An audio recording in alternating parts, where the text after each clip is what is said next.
آپ اس سے کیسے لا تعلق رہ سکتے ہیں؟ یہ کیسے ممکن ہے کہ سرکار کا جھوٹا بیانیہ، راک ایجنٹ پکڑے گئے، ہندوستان کی کرنسی مل گئی ہے، ہندوستان کا اسلحہ مل گیا ہے، یہ لوگ ہندوستان سے ملے ہیں، شوکت نواز میر نے بارڈر پہ جا کے کسی ہندوستان کے کرنل سے ملاقات کر لی ہے، اور میں نے انفیکٹ آپ کو 2 دن پہلے وارن کیا تھا کہ ابھی آپ تیار رہیں، ابھی بہت جلدی آپ کو یہ خبریں ملیں گی کہ جناب اجیت دوال صاحب آئے تھے سری نگر، وہاں آ کے کشمیری لیڈرز کے ساتھ انہوں نے کرنلز کو بریف کیا، پھر ایک ہندوستان کے کرنل نے ان سے ملاقات کی. تو ظاہر ہے کہ آپ اس تمام صورتحال سے، اس جھوٹ سے، اس فیشزم سے لا تعلق آپ نہیں رہ سکتے. یہ ایک ٹریجڈی ہے. اب میں نے آپ کو بتایا کہ نیوز کی چونکہ بہت زیادہ کمی ہے، تو اس وقت سبھی لوگوں کے پاس، جتنے بھی لوگ اس پہ کامنٹ کر رہے ہیں، ان کے پاس نیوز تو وہی ہیں. میں فرق یہ ڈالوں گا کہ میں آپ کے سامنے ایک پرسپیکٹو شیئر کروں گا کہ جو کچھ ہو رہا ہے، کچھ ظاہر ہے ذکر بھی کروں گا ان ڈیٹیلز کا، لیکن ایک پرسپیکٹو شیئر کروں گا، ایک انالیسس شیئر کروں گا کہ جو کچھ ہو رہا ہے یہ بنیادی طور پر کیوں ہو رہا ہے اور کیا کرنے کی ضرورت ہے تاکہ ہم ایک بڑی ٹریجڈی سے یہاں پہ بچ سکیں. ابھی دیکھیے کہ گزشتہ 24 گھنٹوں میں کوٹلی میں بھی ایک گولی چلی. وہاں سے ونس اگین ہمیں ایکوریٹلی نہیں پتا. پہلے خبر یہ آئی کہ ایک خاتون وکیل سمیت 5 لوگوں کی ہلاکت ہوئی ہے. اس کے بعد ڈیتھ جو فگر ہے میں دیکھ رہا ہوں کہ کم از کم 8 کے قریب چلا گیا. لوگ کہتے ہیں کہ ہاسپٹل میں 8 کے قریب لاشیں لائی گئی ہیں. ایک بہت ہی عجیب جو سننے میں بات ہے وہ یہ ہے کہ رینجرز نے، پاکستان کے جو فیڈرل پیراملٹری فورسز اور ٹروپس ہیں، انہوں نے کوٹلی کے ہسپتال کے اندر بھی انہوں نے فائرنگ کی، جہاں وہ لوگوں کا تعاقب کرتے ہوئے پہنچے ہیں، جس کی وجہ سے مزید تباہی ہے. لوگ تو یہ بھی کہتے ہیں کہ زخمیوں کو انہوں نے مار ڈالا. اب ونس اگین ہمارے پاس کوئی طریقہ نہیں ہے اس کو ویریفائی کرنے کا، لیکن لگتا یہی ہے کہ یہ جو فیڈرل فورسز ہیں اور یہ جو رینجرز ہیں، ان کا جو ایک تو ان کو کہا گیا ہے کہ بہت سختی کریں، نرمی نہیں کرنی. اگر آپ آئی جی پی آزاد کشمیر جو ہیں لیاقت صاحب، کیپٹن لیاقت کی جو سپیچ سنیں تو اس سے یہ لگتا ہے کہ ایک تہیہ کر لیا گیا ہے کہ ہم نے لوگوں کو سبق سکھانا ہے، ان سے نرمی نہیں کرنی، کوئی فلیکسیبلٹی نہیں کرنی، کوئی لچک نہیں کرنی. اور رینجرز کے اوپر جو مسلسل الزام لگ رہے ہیں وہ اس چیز کو فردر سبسٹینشیٹ کرتے ہیں کہ ایک بہت سخت رویہ جو ہے وہ اختیار کیا جا رہا ہے. بہرحال ونس اگین ہم ویریفائی نہیں کر سکتے، لیکن جو بھی خبریں آ رہی ہیں وہ بہت دل ہلا دینے والی ہیں، بہت زیادہ ڈسٹربنگ ہیں. خبریں یہ بھی آ رہی ہیں کہ ڈیڈ باڈیز جو ہیں ان کو اٹھا لیا جاتا ہے، گم کر دیا جاتا ہے، ڈیڈ باڈیز نہیں دی جاتی ہیں. اور بعض لوگوں کو، خاندانوں کو، جب ان کے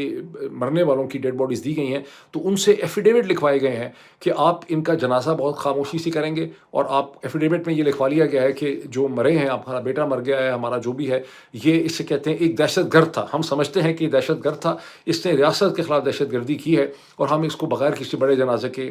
جو ہے ہم اسے دفنا دیں گے. اچھا، اب یہ جو سپیچ تھی کیپٹن لیاقت کی، جس کا چرچہ بھی آپ نے آئی جی پی صاحب نے کھڑے ہو کے جو سپیچ کی ہے، توند ان کی نکلی ہوئی تھی، لگ ہی نہیں رہے تھے کہ وہ کسی ڈسپلن فورس کے آفیسر ہیں. فوج سے بھی آئے میں کم از کم اسی چیز کی لاج رکھ لیتے. فوج کے تو جنرل بھی ابھی تک میں نے دیکھا ہے کہ اکثر ان کی توند تو کم از کم نہیں نکلی، بھی اسمارٹ ہی ہوتے ہیں. لیکن بہرحال انہوں نے جو سپیچ کی، جس میں انہوں نے کہا کہ جو گولی کا جواب گولی سے دیا جائے گا، اور بہت ہی ایموشنل قسم کی انہوں نے سپیچ کی. یہ جو سپیچ تھی کیپٹن لیاقت کی as inspector general police Azad Kashmir, یہ اس وقت پاکستان کے طول و عرض میں جو ایڈمنسٹریٹو کلیپس ہے، جو ایتھوس اور ایتھکس کولیپس کر گئے ہیں پولیسنگ کے، یہ پولیس فورسز کے، یہ اس کا ایک بہت ہی بڑا سمٹم تھا، یہ اس کی ایویڈنس تھی. پوچھا بھلا کیوں؟ آپ اندازہ لگائیں کہ یہ لا اینڈ آرڈر سچویشن ہے. آزاد کشمیر میں جو کچھ بھی ہو رہا ہے یہ ایک پولیٹیکل مومنٹ ہے، یہ ایک لا اینڈ آرڈر سچویشن ہے. پولیس فورسز کی، پیراملٹریز کی یہ ٹریننگ ہوتی ہے کہ آپ نے لا اینڈ آرڈر سچویشن کو پروفیشنل طریقے سے ہینڈل کرنا ہے. لا اینڈ آرڈر کا مطلب یہ تھوڑا ہے کہ یہ کوئی آپ کی ایگزسٹینشل کانفلکٹ کی جنگ ہو رہی ہے، یہ بابر میں اور رانا سانگا کے درمیان میں لڑائی ہو رہی ہے، یہ کفر اور باطل کی لڑائی نہیں ہے، یہ کوئی فلسطینیوں اور اسرائیلیوں کی لڑائی نہیں ہے، یہ کوئی حماس کی اور آئی ڈی ایف کی لڑائی نہیں ہے جس میں کیپٹن لیاقت نے اس قسم کے جملے بولے ہیں، گولی کا جواب گولی سے دیا جائے گا، میرے 4-6 شہید ہیں. اس سے کمپلیٹلی پتہ چلتا ہے کہ ٹوٹل انسینٹی ہے، ٹوٹلی ڈسپلن جو ہے وہ بریک ڈاؤن کر دیا گیا ہے، اور سیاسی دشمنوں کو یا سیاسی مخالفوں کو یا کرٹکس کو بالکل ایک اینمی اسٹیٹ کے طور پہ یہاں پہ دیکھنے کی جو ہے وہ کوشش کی جا رہی ہے. میں ایک پوائنٹ اور آپ کے سامنے رکھوں کہ ایمنسٹی انٹرنیشنل جو ہے ساؤتھ ایشیا نے گزشتہ 24 گھنٹے میں کم از کم 2 دفعہ آزاد کشمیر کی صورتحال کے اوپر ڈیٹیل انہوں نے کامنٹ کیا ہے. ان کو بہت تشویش ہے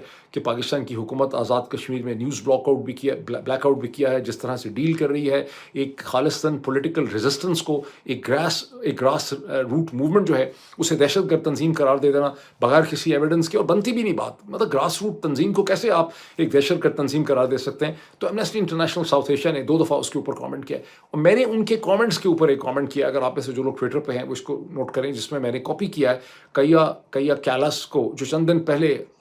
یورپین یونین کی فورن پالیسی کی ہیڈ ہیں، جو پاکستان آئی ہوئی تھی. یاد کریں کس طرح سے اسلام آباد میں کھڑے ہو کے انہوں نے پاکستان کے شریف زرداری عاصم رجیم کی تائید کی، ان کی تعریف کی. انہوں نے کہا ایران میں ہماری بڑی مدد کر رہے ہیں، ہماری مختلف جگہوں پہ ہمارے اسٹریٹجک پارٹنرز ہیں. بہت سے لوگ کہتے ہیں مطلب ویسٹرن ڈیموکریسی ہمیں نہیں چاہیے. وہ ویسٹ آپ کو دے بھی نہیں رہا ڈیموکریسی. آپ غور یہ کریں، میں نے دیکھا یہ ہے کہ گزشتہ 20 25 30 برس میں کہ جتنی مغربی حکومتیں ہیں، وہ خواہ برطانیہ کی حکومت ہو، یورپین یونین ہو، امریکہ ہو، جرمنی ہو، آسٹریلیا ہو، نیوزی لینڈ ہو، یہ سارا کا سارا جو ان کا ریٹرک ہے ڈیموکریسی کا، لبرل ورلڈ آرڈر کا،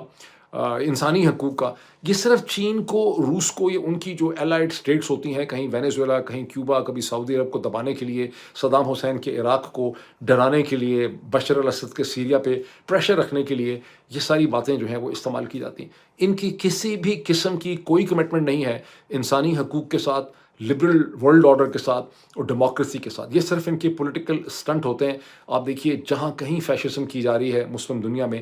بائی اینڈ لارج اس کے پیچھے ویسٹرن ڈیموکریسیز جو ہیں وہ کھڑی ہیں. اب جو کچھ اس وقت آزاد کشمیر میں ہو رہا ہے، اگر ذرا ان کو یورپین یونین کہہ دے، کہیں British government behind the scenes ان کو انڈیکیٹ کر دے، امریکن گورنمنٹ ان کو انڈیکیٹ کر دے کہ بھئی اس طرح سے آپ نہیں کر سکتے، ہاتھ کو روکیں، دس از ناٹ ایکسیپٹیبل، ہم ریکنسیڈر کریں گے آپ کی فلاں ایڈ کو، آئی ایم ایف کا پیسہ یہ لے رہے ہیں، ورلڈ بینک کا پیسہ یہ لے رہے ہیں، ایشین ڈیولپمنٹ بینک کا پیسہ یہ لے رہے ہیں، جی ایس پی پلس اور اس کے 27 کووننٹس انہوں نے سائن کیے ہوئے ہیں انسانی حقوق کے. لیکن حرام ہے کہ ان کے اوپر ذرا سی بھی جوں جو ہے رینگے. اور اس کی وجہ کیا ہے کہ کوئی ویسٹرن کنٹری اور ڈیموکریسی جو ہے اس نے کبھی سلائٹسٹ آبجیکشن نہیں کی جو کچھ یہ کر رہے ہیں اس وقت پاکستان میں. اب آزاد کشمیر کے جو ایک سو کالڈ بیچارے غریب مفلوق الحال قسم کے ایک وزیر اعظم ہیں، جن کو پاکستان ٹیلی ویژن کے کسی ڈرامے کے اندر ہیرو ہونا چاہیے تھا، فیصل راٹھور صاحب کو، وہ اسلام آباد میں بیٹھے ہوئے ہیں اور اسلام آباد میں بیٹھ کے مختلف اسٹیٹمنٹس ایشو کر رہے ہیں. اس سے پہلے انہوں نے، آپ کو پتہ ہے، ایک دن پہلے بی بی سی کی کوکب صاحب جو کورسپونڈنٹ تھیں، ان کو انہوں نے ایک انٹرویو دیا جس میں انہوں نے کہا کہ میں اب جوائنٹ عوامی ایکشن کمیٹی کے ساتھ بات چیت کرنے کے لیے میں تیار ہوں. حالانکہ ان سے پوچھا گیا کہ ان کو تو آپ دہشت گرد تنظیم قرار دے چکے ہیں. انہوں نے کہا جناب طالبان جو ہیں وہ بھی تو دہشت گرد ہیں، ان کے ساتھ بھی بات چیت ہو سکتی. اب انہوں نے اسی حوالے سے ایک اور ٹویٹ بھی کر دیا ہے کہ میں ان کے ساتھ بات چیت کرنے کے لیے تیار ہوں. تاہم ان کی حکومت نے اسی 24 گھنٹے میں، پرائم منسٹر کی حکومت نے پریزیڈنٹ کے دستخط سے آزاد کشمیر کے ایک نوٹیفیکیشن ایشو کیا ہے، جس میں جو یہ آپ کے ہیں شوکت نواز میر جو ہیں، وہ اور 3 اور لوگوں کے اوپر 1-1 کروڑ روپے کا ان کی ہیڈ منی رکھی گئی ہے کہ کوئی بھی اگر ان کے بارے میں اطلاع دے گا ان کی گرفتاری کے لیے یا ان کو مار ڈالنے کے لیے تو اسے 1 کروڑ روپے کا انعام جو ہے وہ دیا جائے گا. تاہم مزے کی بات یہ ہوئی ہے کہ جو پریزیڈنٹ ہیں آزاد کشمیر کے ایکٹنگ چودھری لطیف اکبر صاحب،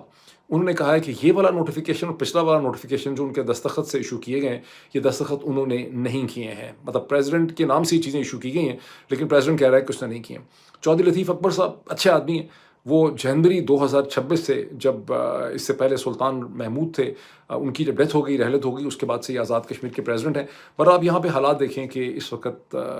جو سچویشن آپ کے سامنے اب آتا ہے ہمارا انالیٹیکل پوائنٹس. یہ تو بہت سے سارے فیکٹس آپ سن چکے ہیں. آپ سوچتے ہیں کہ صورتحال کیوں ڈیولپ کر رہی اور یہ صورتحال جو ہے اس کا حل کیا ہے. آپ میں سے بہت سے لوگ، میں سمجھتا ہوں کچھ لوگ بڑے ووکل رہے اس حوالے سے، لیکن زیادہ تر لوگوں کا خیال ہے کہ 1971 میں جو کچھ ہوا فارمر ایسٹ پاکستان میں، جب بنگلہ دیش بنا، تو وہ سارا کا سارا مسئلہ اس وقت شروع ہوا جب الیکشن ہوئے 1970 کے. اور اگر الیکشن کے بعد شیخ مجیب الرحمان کو اقتدار منتقل کر دیا جاتا، اگر ذوالفقار علی بھٹو وہ فیمس اسٹیٹمنٹ نہ کہتے کہ ادھر ہم ادھر تم، جو انہوں نے کہی بھی نہیں تھی. شاہ جی ہوتے تھے ایک چیف، بعد میں ایڈیٹر بنے ایکسپریس ٹریبیون کے، اردو کا جو اخبار تھا نا ایکسپریس نیوز، اس کے وہ ایڈیٹر ان چیف تھے. اب ان کی رحلت ہو گئی ہے. وہ اس زمانے میں کوئی چھوٹا سا اخبار رن کرتے تھے لاہور میں. انہوں نے یہ ہیڈ لائن بنائی تھی. ذوالفقار علی بھٹو نے ایگزیکٹلی اس طرح سے نہیں کہا تھا. ذوالفقار علی بھٹو کے کہنے کا مطلب یہ تھا کہ اگر آپ کی وہاں پر اکثریت ہے تو یہاں ہماری اکثریت ہے اور آپ کو ہمارے سے ڈیل کرنا ہوگا، ہمارے بھی مطالبات ہیں، ہماری بھی ایکسپیکٹیشنز ہیں. پالیٹکس میں اس قسم کا ریٹرک ہوتا ہے. لیکن پاکستان کی ملٹری اسٹیبلشمنٹ نے، چونکہ ان کو کنٹرول ہے پاکستان کے اردو کے ذرائع ابلاغ، ہمیشہ سے ایک کنٹرول ہے، انہوں نے لوگوں کے معصوم ذہنوں کے اندر یہ بات ڈالی کہ 1970 کے بعد، 71 کے بعد، اگر الیکشن کے بعد ذوالفقار علی بھٹو نتائج کو ایکسیپٹ کر لیتا تو پھر ایسٹ پاکستان میں جو کچھ ہوا وہ نہ ہوتا.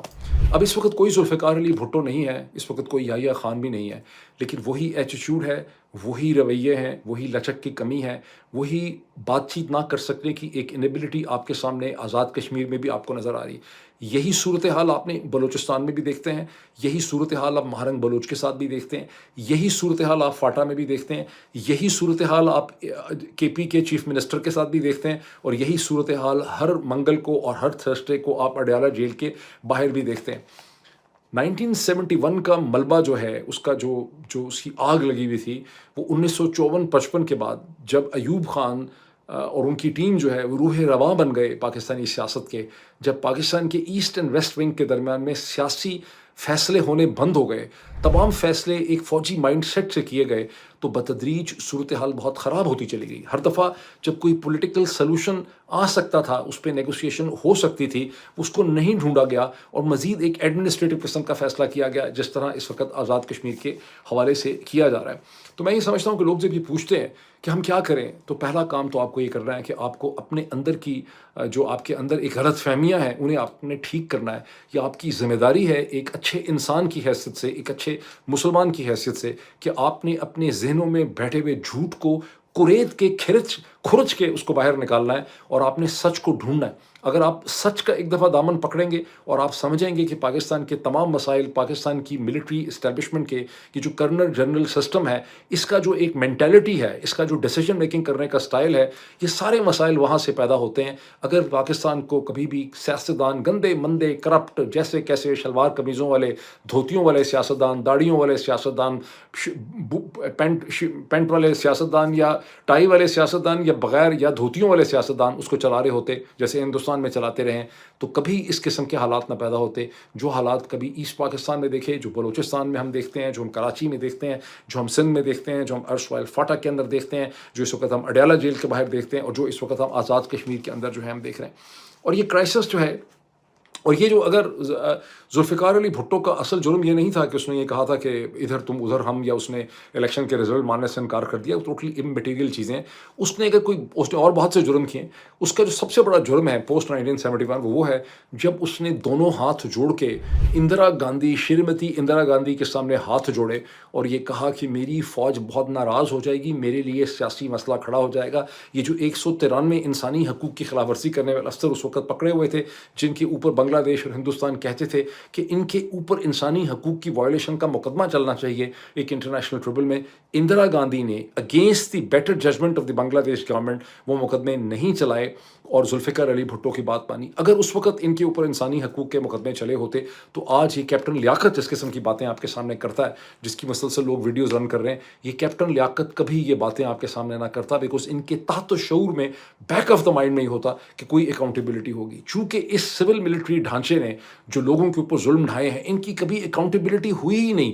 ان سے کبھی کسی نے پوچھا ہی نہیں کہ تم نے کیا کیا ہے۔ اس وجہ سے مسلسل اس قسم کے حالات ہو رہے ہیں۔ ابھی جو پریزنٹ کرائسس ہے، جو آپ سوچتے ہیں کہ کیوں یہ کرائسس کھڑا ہو گیا، اب تک جتنی ایویڈنس ہمارے سامنے آئی ہے، on the basis of that evidence میں کہہ سکتا ہوں کہ اس کی اصل وجہ یہ ہے کہ پاکستان کی اسٹیبلشمنٹ کے پاس کسی قسم کی انٹلیکچوئل سکل نہیں ہے کہ یہ پولیٹیکل مسئلوں کو نیگوسیشن کر کے اس کا حل نکال سکیں۔ کسی کے 10 مطالبات میں سے 5 مان لیں، 6 مان لیں، 4 نہ مانیں لٹکا دیں، کمیشن بنا لیں، کمیٹی بنا دیں، وہ نیگوسیشن کرتی چلی جائے، ایک پروٹریکٹڈ قسم کا ڈائلاگ جو ہے وہ شروع کر دیں۔ ان کے اندر وہ کیپیسٹی نہیں ہے، اور کیپیسٹی نہ ہونے بھی سمجھ آتی ہے، بیکاز ملٹری کے ڈسپلن کی جو ٹریننگ ہوتی ہے وہاں پر یستر ہوتا ہے، وہاں پر ایک لینئر ہائرارکی ہوتی ہے، اوپر سے آرڈرز آتے ہیں جن کو ماننا ہوتا ہے۔ وہاں آگے سے یہ سننا کہ میں یہ بات نہیں مانتا، میرے خیال ہے یہ بات صحیح نہیں ہے، ہم یہ بات نہیں مانتے، ہم تو اس کو نہیں مانیں گے، ہمارا مطالبہ یہ ہے، اور اس قسم کی باتیں، یونین بازی کرنا، اسٹرائک کرنا، یہ ملٹری کے ڈسپلن میں نہیں ہوتا۔ اسی لیے ملٹری ڈیسیجن میکرز کو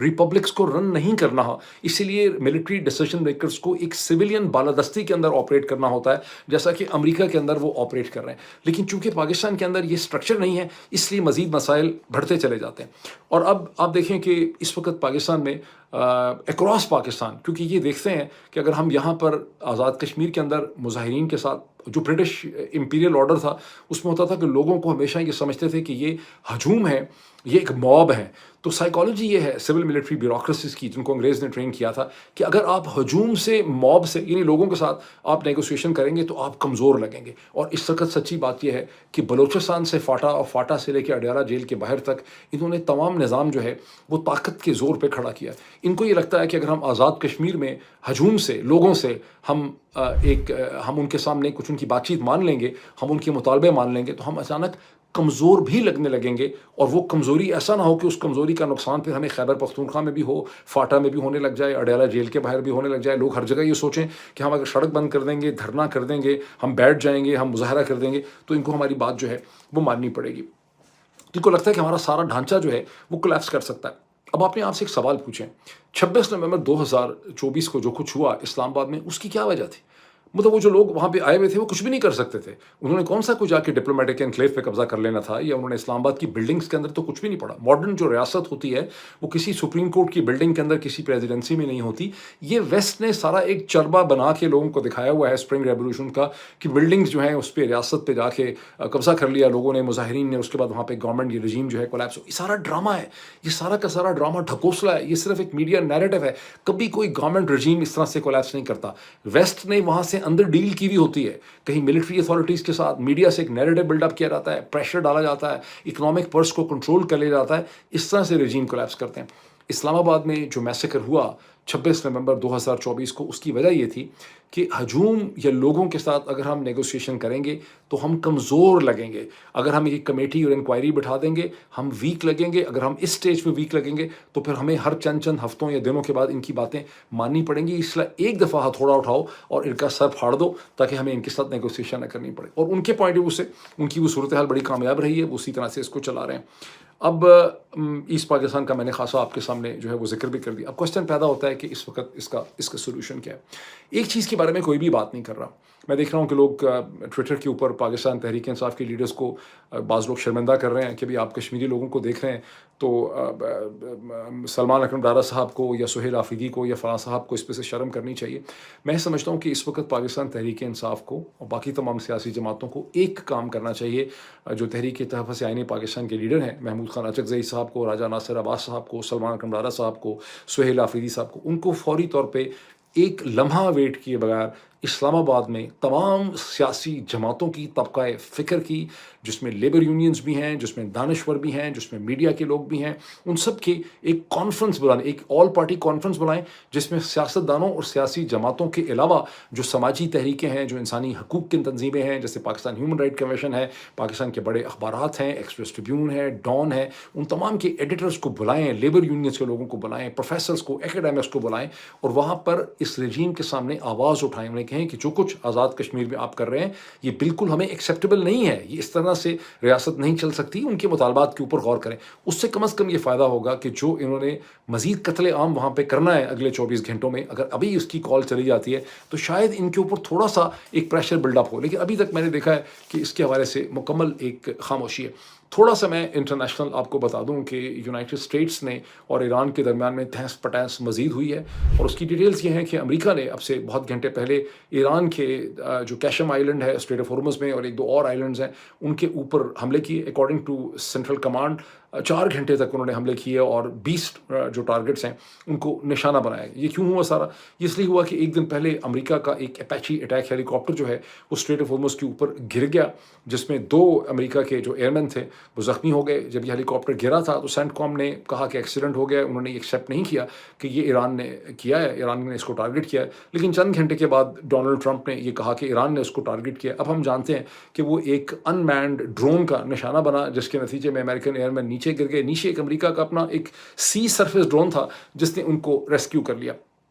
امریکہ کے صدر نے اسی وقت کہا تھا کہ ہم اس کو ریسپونڈ کریں گے، اس کے ریسپانس کے نتیجے میں یہ حملے کیے گئے ہیں۔ لیکن ایران نے اس کے بعد پھر مزید حملے کیے ہیں۔ ایران نے امریکن جو بیس ہیں جارڈن کے اندر، اردن میں، بحرین میں اور کویت میں ان کو نشانہ بنایا۔ آگے کیا ہوگا؟ اپیرنٹلی جارڈن سے، بحرین سے، کویت سے کہا گیا ہے، کی طرف سے دعویٰ کیا گیا کہ ہم نے تمام میزائل جتنے بھی ایران کے تھے ہم نے اس کو روک لیے۔ میری فیلنگ یہ ہے، میرا خیال یہ ہے میرا کہ مزید کچھ نہیں ہوگا، کیونکہ ایران نے اپنا پوائنٹ پروف کیا ہے، ڈونلڈ ٹرمپ نے اپنا پوائنٹ پروف کر لیا۔ شاید اس سٹیج پہ مزید چیز جو ہے وہ آگے نہیں بڑھے گی، اور چیزیں اسی جگہ پہ جو ہے وہ رک جائیں گی۔ ایک اور چیز یہ نوٹ کریں کہ اسپیس ایکس کا جو بہت بڑا IPO ہونا ہے اگلے 1-2 دن میں، جہاں ایلون مسک کا